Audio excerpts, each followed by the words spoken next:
She was born and raised in Nyeri County before she came to the U.S. 5 years ago to attend a college at Goldey-Beacom in Newcastle County, Delaware.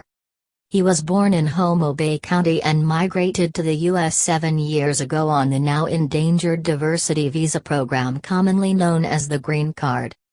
Stephanie Mugure and John Omogo, first names changed to conceal true identity, first met 4 years ago during new hires training in Newark, Delaware, organized by Chimes Delaware, one of the firms in Delaware specializing in group homes, facilities that take care of people with both mental and physical disabilities. Elections. After the training, Ms Mugure and Mr Omogo were posted to the same house but on different shifts.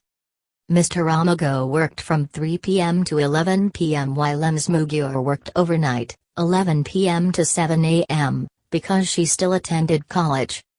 Over the years, as they exchanged shifts, the two developed what they both described as a very close relationship. But the run-up to the August 8 elections and the fresh presidential ballot changed all this. Raila and Uhuru.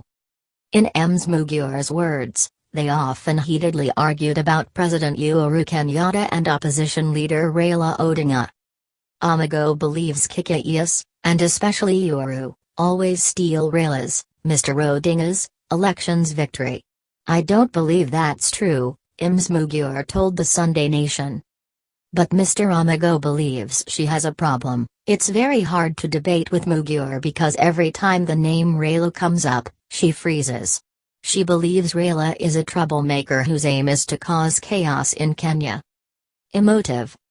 It is assumed that by virtue of living abroad, in places where they are exposed to diverse worldviews and sophisticated systems, the Kenyan diaspora is somehow cultured and may have moved beyond ethnic, religious and cultural sensibilities.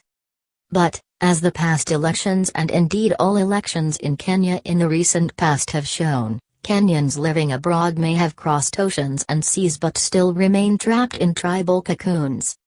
There's something about Kenyan politics that evokes deep mistrust among most Kenyans living abroad.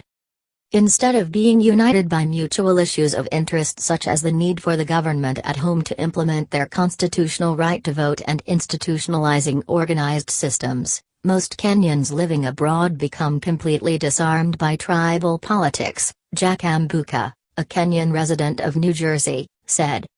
Relationships.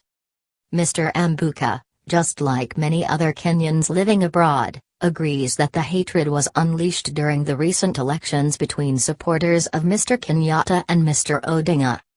I have heard cases where long-lasting friendships have been discontinued, marriages broken and colleagues threatening to expose the legal statuses of their compatriots simply because they disagreed on whom between Uhuru and Raila should be president, Mr. Ambuka said.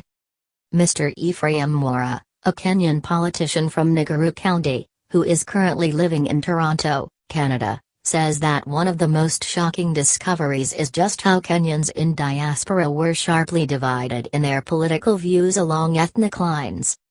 He says, "What I have experienced is extremist tribal bigotry and exhibition of incredibly naive and parochial view of what is best for our nation.